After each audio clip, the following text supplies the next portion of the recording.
আসসালামু আলাইকুম। আজকে একটি নতুন ভিডিও নিয়ে চলে আসলাম আপনাদের সাথে শেয়ার করার জন্য।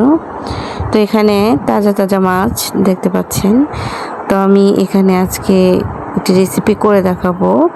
ইলিশ মাছের ঝোল, পটল দিয়ে ইলিশ মাছের পাতলা ঝোল।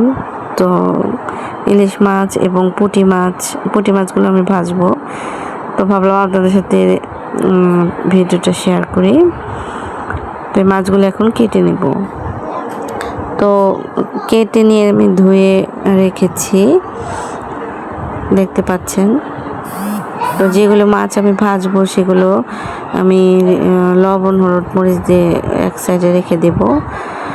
আর আমি এখানে পটল কেটে রেখেছি, সেগুলো দিয়ে ইলিশ মাছগুলো রান্না করব আজকে। তো এই যে পটল আমি কেটে ধুয়ে রেখেছি, আর পেঁয়াজ কাঁচামরিচ এবং মাছ। তো আমি এখানে তেল গরম হয়ে আসলে কাঁচামরিচ এবং পেঁয়াজ দিয়ে হালকা ভেজে নিচ্ছি। তো হালকা ভাজা হয়ে গেলে এখানে একে একে সব মশলা দিতে হবে।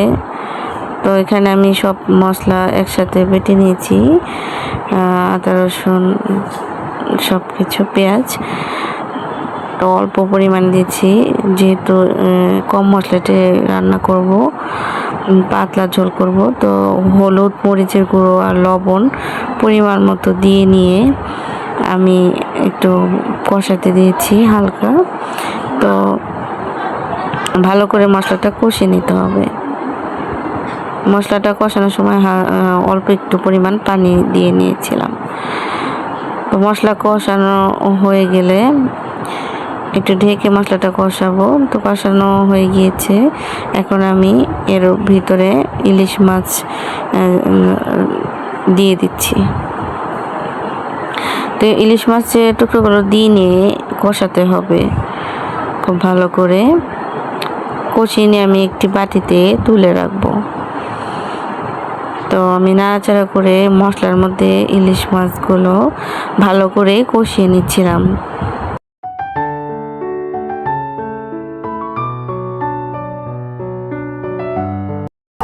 তো মশলার ভিতরে এখন আমি আগে থেকে যে পটল আমি কেটে ধুয়ে রেখেছিলাম সেগুলো এখন কষাতে দিব। ঢাকনা দিয়ে ঢেকে কিছু সময় কষিয়ে নেব। তারপরে আবার একটু নাড়াচাড়া করে এর ভিতরে হালকা পানি দিয়ে আবারও ঢেকে কষিয়ে নেব।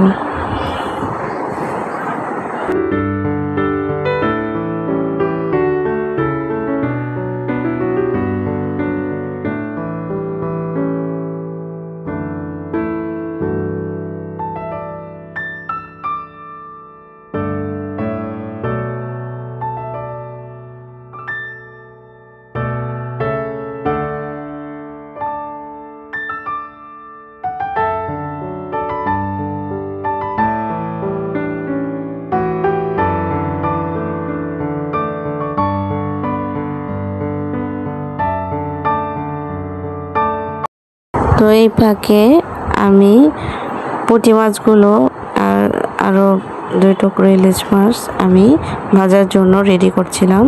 হলুদ মরিচ লবণ দিয়ে মাখিয়ে নিচ্ছিলাম। তারপর তেল গরম হলে সব কিছু দিয়ে একদম মাছগুলো ভেজে নেব।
তো মাছ ভাজাগুলো রেডি হয়ে গেছে গরম ভাতে খাওয়ার জন্য।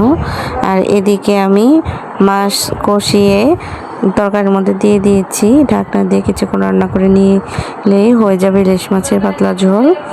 তো দেখুন কতটা সুন্দর। তো তৈরি হয়ে গেল ইলিশ মাছের ঝোল।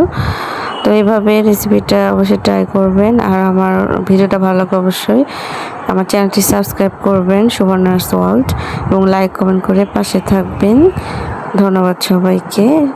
আমার চ্যানেলটি দেখতে থাকুন আর বেশি বেশি করে লাইক করুন।